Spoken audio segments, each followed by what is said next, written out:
How's it going, guys? Welcome back to another Pokemon Scarlet and Violet Wi-Fi battle. Today we're in a battle versus Chad Warden from the Discord server. And before the video begins, if you do enjoy the video, be sure to give it a thumbs up and subscribe. We're on our way to 10k by the end of the year, so all help in reaching that goal is very much appreciated. But anyway, they've got a Toxapex, a Poltegeist, Scizor, Greninja, Dragapult, and a Garchomp. So a pretty mixed team, you know. He's got Greninja, the Toxapex, and the Dragapult from the OU tier, and then they've got some lower tiers mixed in. Pretty much the same as my team. I've got some OU power, and then also some lower tier Morpeko and stuff. So I'm thinking Morpeko is actually good. Morpeko actually looks good. If we can get rid of the Garchomp, and the Sinistea. Then again, Sinistea can't store powers because we're a Dark type. Morpeko actually looks like it might go wild here. I think I lead off with the Empoleon, just to get a flip turn off on whatever they lead with, because I can't really tell. They either lead with Garchomp or they lead with Dragapult. They could lead with the Scizor or the Toxapex. It's hard to tell. So I'll just flip turn and go from there.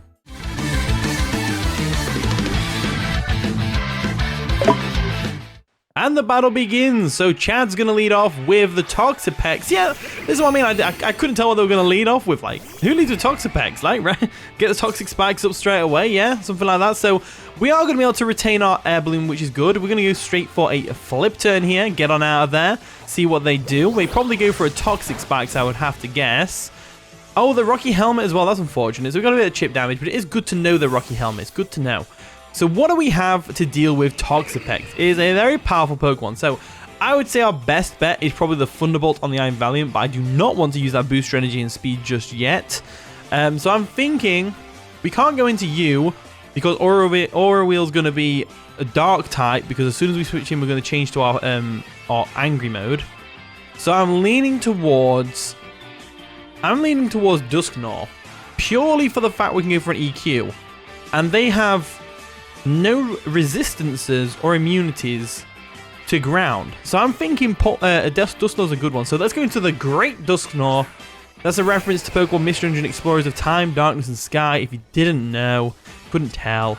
They do go for the Toxic Spikes, which we can get rid of later. That's no problem. Morpeko has Rapid Spin. What item do we have with Morpeko? Is it Heavy Dew Boots? It is. Good.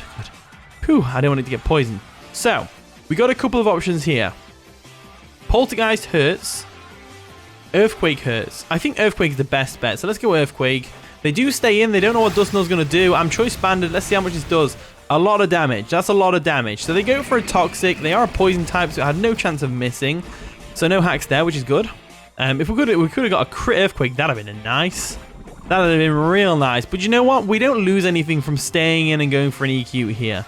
Even if they go for their little shield thing that they do, the Baneful Bunker. Doesn't matter. Let's go for the Earthquake and just find out what happens. So they go for the Baneful Bunker, which is fair enough. It's going to protect them from the Earthquake damage and get a little bit more toxic damage raked up on our Dusknoir.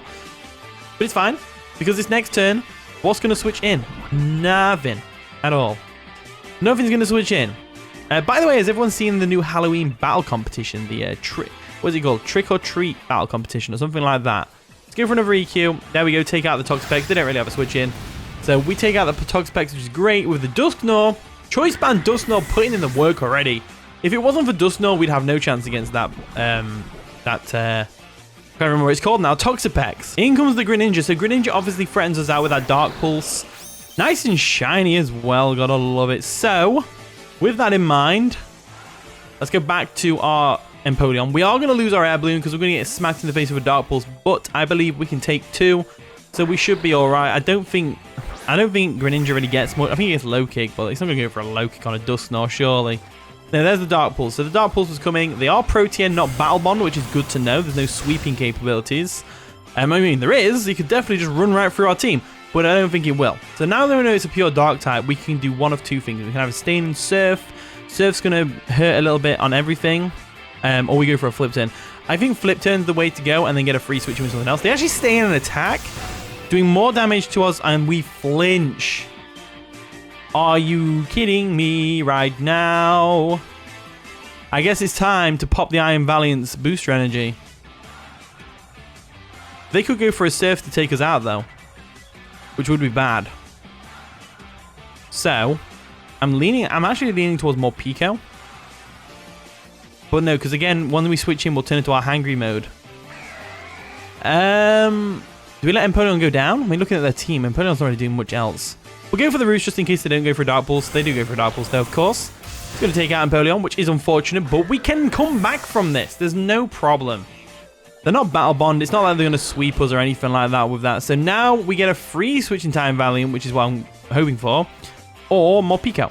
And I'm actually kind of leaning towards Morpeko, but that just bakes in the Garchomp. So I'm more inclined to go Iron Valiant. We can get the booster energy and speed, outspeed everything on their team, barring the Scizor, which we don't have anything for, good to note.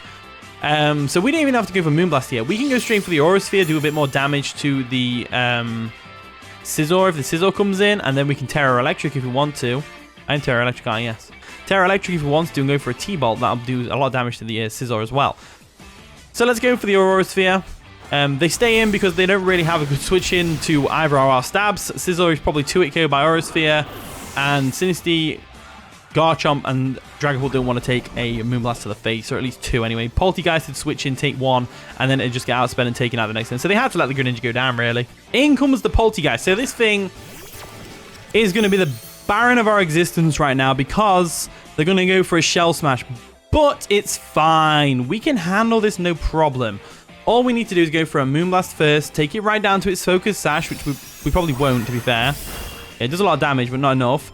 There's the Shell Smash. We have Shadow Sneak on the Dusknoir, so what we need to watch out for if it's Terra Dark or Terra Normal, which I don't think it will be. Let's just find out, though. So all looks terrifying right now, but it's fine. We can deal with this Poltegeist. Like I said, we've got the Shadow Sneak on the Dusknoir. They have got White Herb. They're not Focus Sash, which is good to note. We are regular poisoned, which is unfortunate. Let's see how we can do this. So we can go Morpeko. We could potentially get a knockoff off, which would definitely hurt. They can't go for Stored Power on us, and we resist the Shadow Ball. I believe Stored Power is what's coming. So let's go Morpeko, and then we'll see if they Terra. So we'll bring Morpeko in. Boom. In comes the Pico. There we go. They go for a Baton.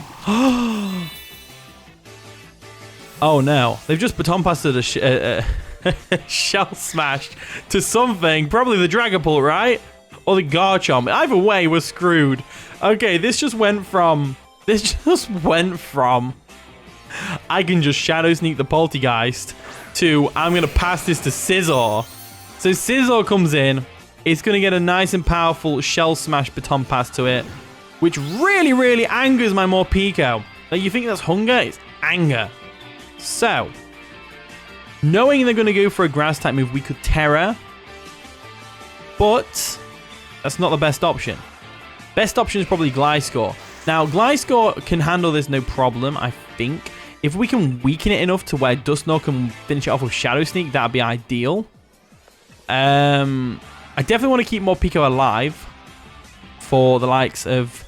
Because if we can get an Aurora Veil going off, or Aurora Wheel, sorry, going off, we'll be alright. But at the same time... Iron Valiant goes down to the Dragapult. He gets outspared and KO'd by Shadow Ball. Scizor Bullet Punches it to death. Poltegeist takes any hits for days. I'm leaning towards the Amoonguss. I'm leaning towards the Amoonguss switch, and there's a reason for this. The Amoonguss switch is because I believe we can take a X-Scissor, Bug Bite, whatever this thing wants to go for. We can take 1. We also get rid of the Toxic Spikes, which is what I was kind of after. They go for X-Scissor, which does way more than I thought it was. I know it's +2, but still, you know? So, couple of options. We can Terra Steel, take the hit, go for a Foul Play, and take this thing out. Problem, if Foul Play doesn't KO, we're boned. So, we Terra Steel, go for a Spore, and then tank the hit, put them to sleep, go for a Foul Play, and take out the Scizor. That's the kind of stuff I'm going for right here. That's what I'm going for. So, hopefully we can live the hit. Hopefully they don't get a critical hit, because if they get a crit and we've just used our Terra, I'm going to be mad. Bullet Punch, even better. That's weaker. There we go. So the Bullet Punch comes through. We go for a Spore. Watch them have Lumberry on their Scizor randomly. Watch them randomly have Lumberry.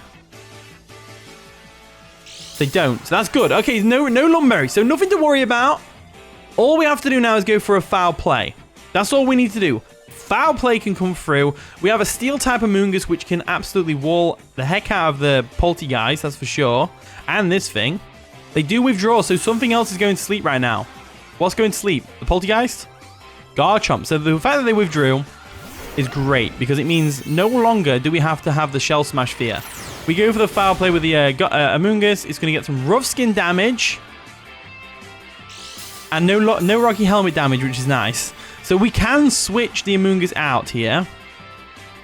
We can switch it out, get that Regenerator boost, and we'll just go straight into Gliscor. There's no reason not to. So let's go ahead and do that. We're going to Gliscor. We'll try and get the Rocks up, because Rocks will be nice for that Scizor and the Poltergeist chip. Could all matter. They go for an EQ. Doesn't work on old Gliscor over here. And then we just have to go for a Stealth Rock, because they're probably either going to Dragon Tail us, set up their own rocks, or something else. So let's go for a Stealth Rock. Let's go for a Stealth Rock. They might switch out. They might just switch straight into Poltergeist for all I know. So they go for a Sword Dance. They're all about setting up, aren't they? Watch this Garchomp have Baton Pass as well. You just watch. Or Aqua Tail. It'll have Aqua Tail. No, Liquidation. That's the one. He gets Liquidation now. So watch them be Terra Water Liquidation. That'd be hilarious if they were. Now we go for an EQ, because there is a good chance. There's a good chance they have Lumberry if they're a Sword Dance setup sweeper. They are Life Orb, which is good to note. So we go for an EQ. We're going to weaken this thing a little bit. There we go, nice and weakened. We're going to get some Poison Heal damage returned. So it's risky here, because if we go for... they might expect the Protect and go for another Sword Dance, so I'm going to go for another EQ. They go for a Dragon Claw straight up. That's going to take out Gliscor. So even though it went down, Gliscor did the work here. It definitely did some work there. Because now we can just go into our Dusknoir. I was going to say Garchomp. We're going to our Dusknoir, the Great Dusknoir, mind you. There we go. Frisk this thing for its Life Orb. Oh, I didn't know I had Life Orb. Go straight for a Shadow Sneak and take it out. Because the only thing... Dusknoir actually goes hard against their team right now. If we can get that Scizor weakened, Dusknoir, or just bring it in on the Dusknoir, Poltergeist that thing. Rough Skin is a pain, but it is what it is. Garchomp goes down. So we've got 2 KOs with Dusknoir. I'd say that's a pretty successful Dusknoir video, to be honest with you. I think Dusknoir is looking pretty good right now. You know, Choice Band Dusknoir with that Poltergeist. Ooh, Dragapult comes in. So, this is where things get a bit tricky, because I would love to stay in with Dusknoir and Shadow Sneak right here, but they are definitely going to Terra here. There's no way they don't Terra. So what do I do? That is the real question. I think we hard switch into a Amoonguss here, expecting a Shadow Ball or a Draco Meteor, because looking at their team, I'd say this Dragapult is going to be special. If it's Dragon Dance, I'm just going to throw my control at the wall, because there's so many Self Sweepers on this guy's team. So many Self Sweepers. There's the U-turn. So the U-turn on the Amoonguss, which is fine. If they go into the Poltergeist and the Shell Smash, we just foul play that thing. We just foul play it. I mean, technically we could Spore it, because we're not playing Smogon right now. Poltergeist comes in. So this thing probably has stored power as its main attack with Shadow Ball. And then they go for Shell Smash and stuff like that. But I think Amoonguss is going to have a field day here. So, if we assume they're going to... let's go for a foul play. Let's just go for a foul play. So, they go for a Memento. Interesting. Memento Poltergeist is going to lower our attack and our special attack harshly and KO itself in return. Interesting. I've not seen Memento. So, we go for a foul play. Doesn't woo anything because there is no Pokemon on the field. Dragapult comes back in. So this thing, we don't know what set it is. That's the main issue we're going to have here. We don't know what set it is. So let's go for a foul play and find out. I don't need Amoonguss anymore for real. Like Scizor definitely has close combat. They go for a Phantom Force. Ooh, interesting. So are they Choice Band? They might be Choice Band. They haven't Terra'd yet. I don't know why. Or have they? Have I just not realized they've Terra'd? Have I just completely ignored that? No, me, probably. So if we know they're going for a Phantom Force, we've got a couple of options. We can switch into Morpeko who resist it, but I think it's still 2 KOs if it's Choice Band. If not, we just go for a foul play here. Yeah, let's go for a foul play. I'm confident Amoonguss can live this, unless it's banded. No, it's banded. It is banded. definitely banded. So down goes Magic. The Terra Steel Amoongus. Was good having you on here, buddy. Was good having you on here, buddy. But not anymore. Not anymore. So we can either go all out and go Dusknoir into the Shadow Sneak. I don't believe that's the best play. I think we'll lose our Dusknoir if we do that. I think our least valuable Pokemon, weirdly, is going to be the Iron Valiant. Because it can't touch the Sizzle for a start. So let's go into Paladin. There we go. We're going to Paladin. We'll go straight for that Moonblast right now. If they go for a Phantom Force again, we can live one. Phantom Forces is coming through again. Again, like I said, you know, Iron Valiant's got some decent defense. Decent, I said, decent. Whereas its special defense is appalling. Then again, we have got Poison to deal with. It's going to be a tough one, living this. I have a feeling we can live. I'm going to go for it. Maybe I should have gone Morpeko. Yeah, I should have gone Morpeko straight away. I mean, it doesn't matter. Iron Valiant wasn't doing anything that game. He gets one shot by Bullet Punch from Scizor anyway, and it clearly gets one shot here. So let's go Morpeko now. This is what we should have done in the first place. Let's go into Hangry. There we go. Hangry comes in. Let's go for that knockoff real quick. Knockoff's going to be able to either knock off the Scizor right now or the Dragapult. One of the two. They withdraw the Dragapult because they do not want to take a knockoff to the face, and they're going to go into the Scizor. So Scizor comes in. There we go. Scizor comes in nice and powerful. Get some Stealth Rock Chip. We go for the knockoff, which is going to definitely do a lot of damage. There we go. The Focus Sash? Huh. Interesting. So now we're going to flip to our Angry mode. And this is good. Because now we get to go for an Aura Wheel. You know, the tag team of Morpeko and Dusknoir this game has been insane. I think they both deserve a spot in the thumbnail. Let's go for the Aura Wheel. There we go. Aura Wheel comes through, and this is going to boost our speed. Which means, you know what that means. It means the Dragapult is going to go down. Because Hangry mode, no, even normal full belly mode, after eating his little snack, that's so cute, is going to absolutely knock the heck off on this Dragapult. With 2 minutes left of the battle. If the Dragapult still outspeeds here for whatever reason, we've got Dusknoir in the back who can just go for a Shadow Sneak right now. Let's go for a knockoff and see what's going to go down. So they are going to Terra. What type are they going to Terra into? Could this completely throw us off? Could this completely ruin our game plan? Is Morpeko going to go down here? Dragon. Okay. Okay, I can take that. I can deal with that. Knockoff is going to still be neutral, which means it's going to nearly take it out, knocking off its Choice Band, as I suspected. They go for a U-turn, which is definitely not going to KO Morpeko. It lives with 1 HP. Are you kidding me right now? Are you kidding me? Let's go for that Aura Reel real quick and finish this game off with Morpeko. There we go. Morpeko comes through. What a hype moment. Morpeko living on 1 HP with a minute left of the battle. As if it took a U-turn from a Dragapult with 1 HP. That was brilliant. GG chat. That was a fun one. I enjoyed that thoroughly. But as always, if you want to try the team out, there is a code at the top right corner of the screen. Thank you so much for watching today's video. If you did enjoy, of course, leave a like, subscribe, all that wonderful stuff. And with that being said, I'll see you all in a bit.